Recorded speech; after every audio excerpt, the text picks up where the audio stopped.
వీళ్ళిద్దరు సభలు పెట్టి అంటే బీఆర్ఎస్ పార్టీ ఏమో ఉట్టి కథలు చెప్పింది, కాంగ్రెస్ పార్టీ ఏమో పిట్ట కథలు చెప్పింది. ప్రజల వ్యతలు ప్రజల కష్టాలు మాత్రం ఎవరు చెప్పలేదు. ఇక బీఆర్ఎస్ పార్టీ సభ అయితే జగిత్యాల్లో 75 సంవత్సరాల కురు వృద్ధుని రాజకీయ నాయకుని చేర్చుకొని మరి ఈ సభతోని మీకే 25 సంవత్సరాలు తగ్గిపోయినాయి, మీరే నవయువకుడు, మీరే అద్భుతంగా రాజకీయం చేయాలని చెప్తే మరి తెలంగాణలో ఉన్న యూత్ అంతా చచ్చిపోయిందా, బతుకున్నారా, వాళ్ళ ఫ్యూచర్ ఏంది, వాళ్ళ కథ ఏంది నాకైతే అర్థమవుతుంది. అందుకే నేను ఇన్వైట్ చేస్తున్నా. నేను కొత్తగా పెట్టబోయే పార్టీలో యూత్కి మంచి అవకాశాలు ఉంటాయి కాబట్టి యంగ్ పార్టీగా ఉండేటటువంటి కొత్త చేంజ్ తీసుకొచ్చే పార్టీ వైపు ప్రజలు చూడాలని చెప్పి నేను రిక్వెస్ట్ చేస్తూ ఉన్నా.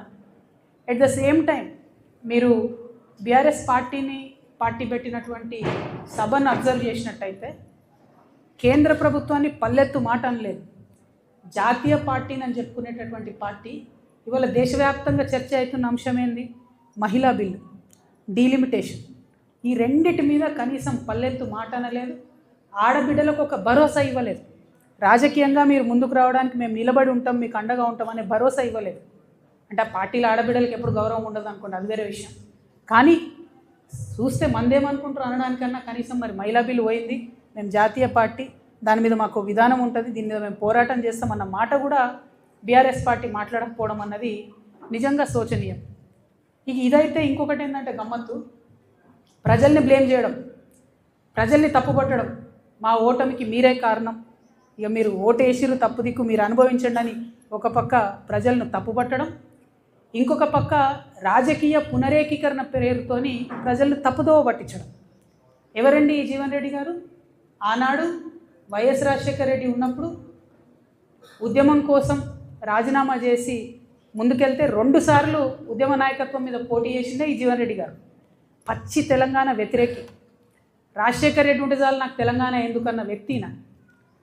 అంటే రాజకీయ పునరేకీకరణ పేరుతోని తెలంగాణ వ్యతిరేక శక్తుల్ని తీసుకొచ్చి తెలంగాణ పునర్నిర్మాణ యజ్ఞం చేస్తామని చెప్తే ఇక ఒక్కటే అర్థమైంది నాకు, 1000 ఏళ్ళైనా బీఆర్ఎస్ పార్టీ మారదు.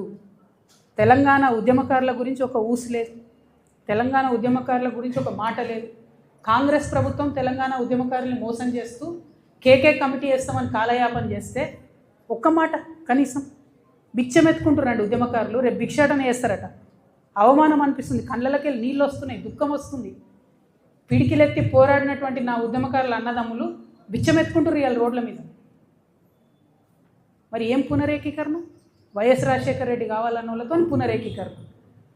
తెలంగాణ ప్రజలు, ముఖ్యంగా తెలంగాణ మేధావులు ఆలోచించాలని నేను కోరుతా ఉన్నా. ఇక వీళ్ళు ఒక రకమైతే కాంగ్రెస్ పార్టీ పెద్ద సభ, అధికారంలో ఉన్నారు, ఆర్భాటం హంగు, పెద్ద సభ పెట్టి ఏం మాట్లాడతారు వాళ్ళు? గుంటనక్క నిన్న ఢిల్లీ పోయింది, గుంటనక్క నిన్న ఢిల్లీ పోయింది. గుంపు మేస్త్రి ఏమంటాడు?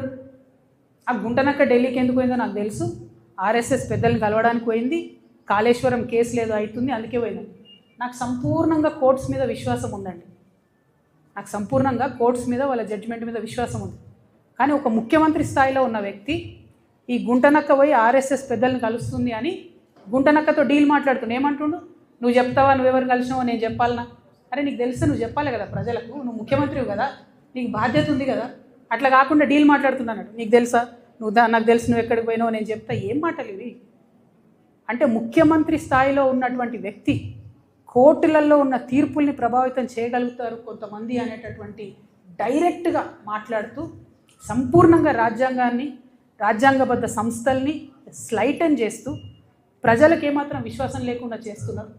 అంతేకాకుండా ఏమంటాడు ఆయన? సేమ్ ఏదైతే ప్రజల పట్ల బీఆర్ఎస్ పార్టీ లెక్కలేనితనం ప్రదర్శిస్తుందో అదే లెక్కలేనితనాన్ని కూడా కాంగ్రెస్ పార్టీ ప్రదర్శిస్తే ఏమంటాడు ఆయన? నేను ప్రతిపక్షం లేకుండా చేస్తాను. నువ్వెవరు చేయడానికి?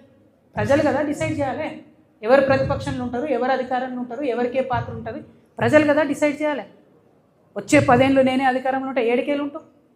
రైతు బంధా ఏడైచ్చినావు, రైతు భరోసా సీజన్ మొత్తం అయిపోయినాక ఇస్తారా? నిన్న కూడా 5 ఎకరాలకే ఇచ్చారు. ఏమి ఇచ్చిండని? మీరు ఎందుకు అధికారంలో ఉంటారు? ఇల్లు కూడా కొట్టినందుకు అధికారంలో ఉంటారా? 2 నెలల పాప చచ్చిపోతే మాట్లాడలేదని అధికారంలో ఉంటారా? దేనికోసం అధికారంలో ఉంటారు? ఒక ఉద్యోగం ఇచ్చిరాని అధికారంలో ఉంటారా? జాబ్ క్యాలెండర్ ఇచ్చిరాని అధికారంలో ఉంటారా? దేనికోసం ఉంటారు అధికారంలో? ఎట్లా లేకుండా చేస్తారు ప్రతిపక్షాన్ని? ఏ లెక్కలేనితనం బీఆర్ఎస్ పార్టీ ప్రజల పట్ల ఇప్పటికీ ప్రదర్శిస్తున్నదో, ప్రజలే తప్పు చేసిరంటే ఆత్మవిమర్శ చేసుకుంటలేదు బీఆర్ఎస్ పార్టీ. అందుకే అంటున్నా 1000 ఏళ్ళైనా బీఆర్ఎస్ పార్టీ మారదు, అదే తోవలో కాంగ్రెస్ పార్టీ కూడా పోతున్నది తప్పితే వేరే ఏం లేదు. వీళ్ళిద్దరూ తూకిత్తా అంటే తూకిత్తా, నేను సభ పెట్టినా, నేను పెద్ద సభ పెట్టినా, ఇది తప్పితే బల ప్రదర్శన తప్పితే ప్రజల గురించి మాట్లాడింది లేదు, ప్రజల కోసం ఆలోచించేది లేదు. డెఫినెట్గా మారాలి పాలిటిక్స్, దయచేసి పాలిటిక్స్ మారాలి. ప్రజల సెంట్రిక్గా పాలిటిక్స్ జరగాలి, నాయకుల సెంట్రిక్గా కాదు, పార్టీల సెంట్రిక్గా కాదు. ప్రజలకు ఏదైనా ఇబ్బంది ఉంటే దాన్ని అడ్రస్ చేసేటట్టు రాజకీయ నాయకత్వం ఉండాలి. దానికోసమే ఈ రాష్ట్రంలో కొత్త రాజకీయ శక్తిగా మేము ఆవిర్భవించబోతా ఉన్నాం. 25వ తారీఖు నాడు ప్రజలందరినీ నేను రిక్వెస్ట్ చేస్తూ ఉన్నా, దయచేసి కథలు రండి, తరలి రండి. ఒక ఆడబిడ్డగా నేను ఒక ప్రయత్నం చేద్దాం అనుకుంటున్నా, ఒక కొత్త తరహా రాజకీయం చేద్దాం అనుకుంటున్నాను.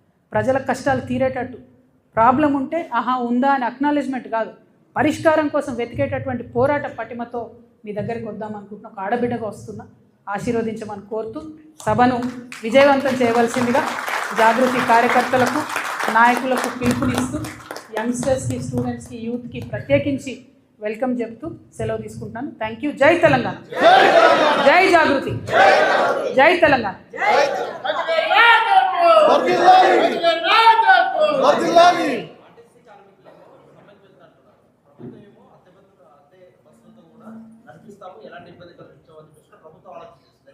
ఎగ్జాక్ట్లీ, లెక్కలేనితనం అండి. కార్మికులు అంటే లెక్కలేనితనం.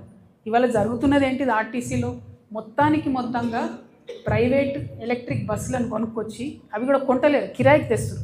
కిరాయికి తీసుకొచ్చి దాంట్లో ఆర్టీసీ డ్రైవర్స్ కాకుండా ప్రైవేట్ డ్రైవర్స్ని పెట్టడం, అంటే ఆర్టీసీ వర్క్ ఫోర్స్ని అంతా కూడా తగ్గించేసి ప్రభుత్వ ఆర్టీసీ ఉద్యోగులు లేకుండా చేసి మొత్తంగా ఆర్టీసీని ప్రైవేట్ పరం చేసేటటువంటి ప్రయత్నం చేస్తున్నారు. దాంట్లో అవినీతి దాగి ఉంది, ఉన్నటువంటి ఉద్యోగాలను తీసేసేటటువంటి కుట్ర దాగి ఉన్నది. అన్నిటికన్నా ప్రాబ్లం ఏమవుతుందంటే గవర్నమెంట్ ఆర్టీసీ డ్రైవర్లు వెల్ ట్రైన్డ్ ఉంటారు, భద్రంగా బస్సు నడపగలుగుతారు. కానీ వచ్చేటటువంటి ప్రైవేట్ డ్రైవరు ట్రైనింగ్ ఉందా లేదా కూడా కనీసం ఈ ప్రభుత్వాలు చూస్తలేవు. కేవలం ఆ వచ్చేటటువంటి ప్రైవేట్ సంస్థలకు లబ్ధి చేకూర్చడం, వాళ్లకు అదనంగా బెనిఫిట్ ఎట్లా చేయాలి, దాంట్లో వీళ్ళ కమిషన్ ఎట్లా రావాలనే ఆలోచన తప్పితే ఇంకొకటి లేదు. రాష్ట్ర వ్యాప్తంగా కూడా చాలా డిపోలలో ఓన్లీ ఎలక్ట్రిక్ బస్సులను పెట్టుకుంటా ఉన్నారు. ఆ ఎలక్ట్రిక్ బస్సులలో కూడా ఆర్టీసీ డ్రైవర్లు ఉండాలి, గవర్నమెంట్ డ్రైవర్లు ఉండాలని చెప్పి మేము డిమాండ్ చేస్తున్నాం. ఏదైతే ఆర్టీసీని విలీనం చేస్తామని చెప్పి మాట ఇచ్చి కాంగ్రెస్ పార్టీ అధికారంలోకి వచ్చిందో దాని ఊసు లేకుండా ఇవాళ కార్మికులంతా కూడా మరి ప్రశ్నిస్తుంటే కర్కశంగా అణచివేసే ప్రయత్నం చేస్తున్నారు. కాబట్టి ఆర్టీసీ కార్మికులకు మేము భరోసా ఇస్తూ ఉన్నాం, ఖచ్చితంగా మీ వెంట మేము ఉంటాం, గట్టిగా ఫైట్ చేద్దాం, మన హక్కుల్ని సాధించుకుందాం. Thank you. జై తెలంగాణ.